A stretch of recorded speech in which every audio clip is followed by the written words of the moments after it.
Hello folks, it's good to be back and making videos again. Today's episode should resonate with any games master that has ever introduced their players to a tavern. Suddenly, every rogue in the party wants to get into the local card game and cheat while they're doing it. The barbarian always wants to arm wrestle the strongest looking farmer, and the dwarf wants to drink everybody under the table. I've found this should be actually encouraged. It's a great way to get the players interacting with the locals and can serve as a vehicle to unlock information and side quests. So I'm going to share some quick and easy rules for some of these activities that you can use in your own campaigns and give you some easy jumping off points for side quests that could come from a night in the tavern. This video will cover a simple card game called High Five. And if there is an interest in this kind of thing, I'll look into another video covering arm wrestling, drinking competitions, darts, and a bit of barroom brawling. I'm also going to draw a picture as I talk my way through this, and then provide a little animation to demonstrate the gameplay and how to roleplay the scene. So bookmark this video for the next time you find yourself in a tavern with your players looking for a little bit of fun. Okay, the card game of High Five. You step into a tavern, perhaps you see an elven sorcerer sitting by himself. Like this guy I'm drawing at the moment, shuffling some cards and giving you a knowing smile. He looks pretty trustworthy, right?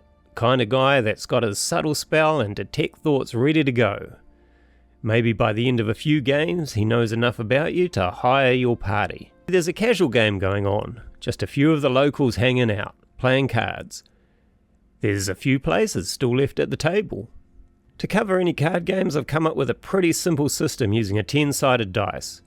It can have a bit of a bluffing mini-game going on too. All players throw into the pot to play.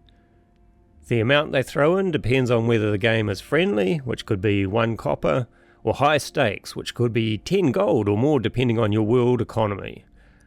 This set amount is called the stake. For this example, the stake is 1 gold piece. The total amount of the stakes going in represent the pot, in this case, 5 gold pieces.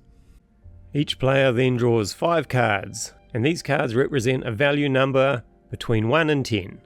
So roll a d10 to see what each card is, and no other player sees these cards. After looking at their cards, the card player can either fold here or opt to carry on and draw replacement cards. To carry on, the card player must once again add the same stake to the pot. In this example, 2 players fold and 3 remain, each adding another gold to the pot, making the total pot 8 gold.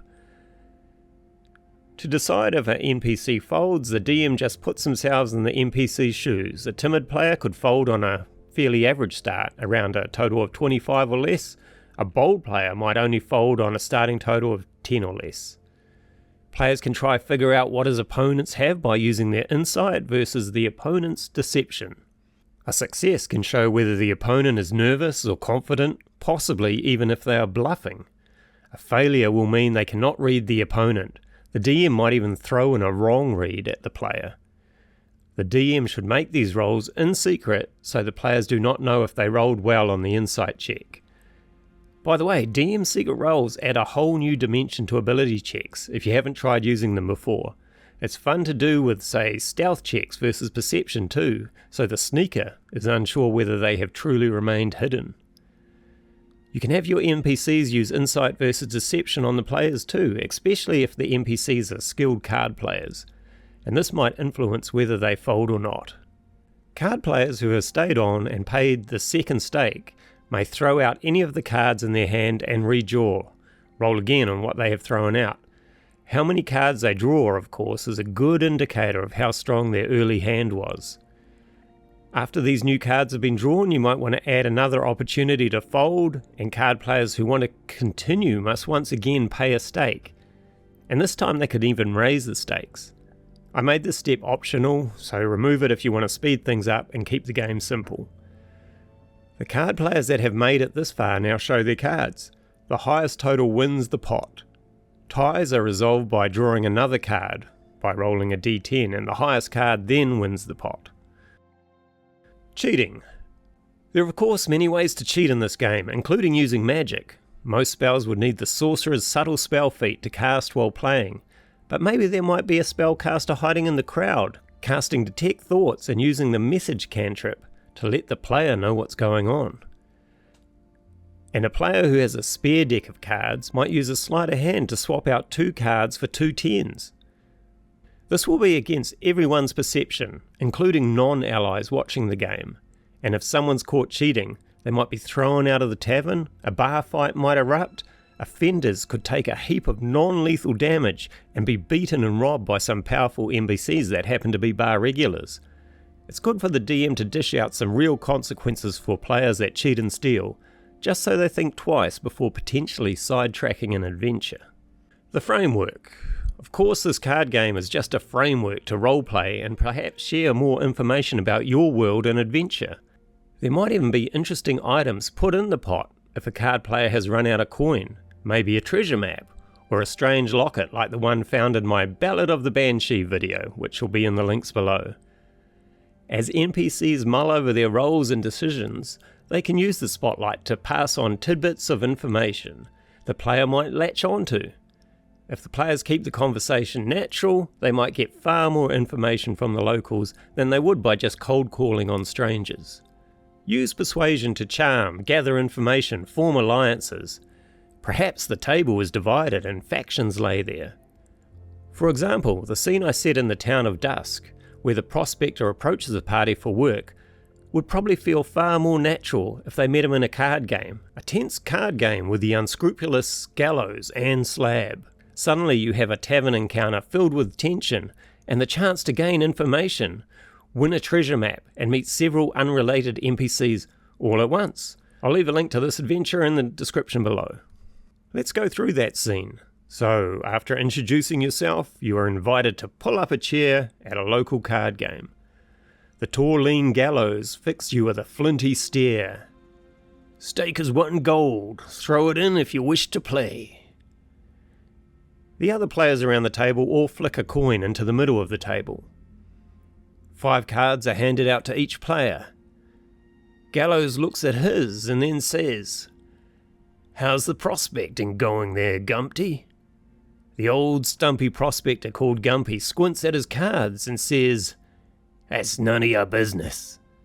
Gallows smiles. "I heard a rumour you found yourself a hang. Just don't have the manpower to take it." Gumpty scoffs. "Even if that's true, I wouldn't throw in with the likes of you." "Ah," says Gallows, "you have heard the false rumours, I see. That's just bad luck, I assure you." Gumpty says, "Bad luck for the prospectors that you take out into the swamp, I bet. You seem to do all right out of it." Gallows just smiles. 2 of the other players at the table, an old elf and a stern-looking dwarf, look at their cards, sigh, and they fold immediately. Gumpty says he'll stay and throws in another coin to the pot. "As will I," says Gallows, also tossing a coin. You look at your cards, a couple of high ones, you decide to stay and add your coin to the pot. "Good," says Gallows. "How about we make this interesting?" He throws a fat pouch onto the table. "That's 100 gold there against your journal, Gumpty. Bet you've got yourself all sorts of notes and maps in there." Gumpty licks his lips and eyes the pouch. "That soul jar probably ain't worth 100. "I am being generous," says Gallows.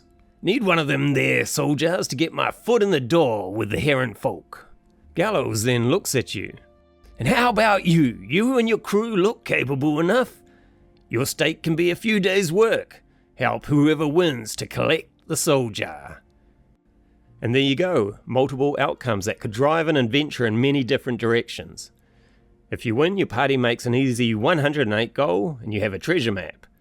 Gumpty will probably approach you afterwards and offer to guide you there and split the profits from the soul jar. If you lose, you'll be working for one of the 2 card players, either the down-on-his-luck prospector Gumpty or the treacherous Gallows and his mountain of muscle known as Slab.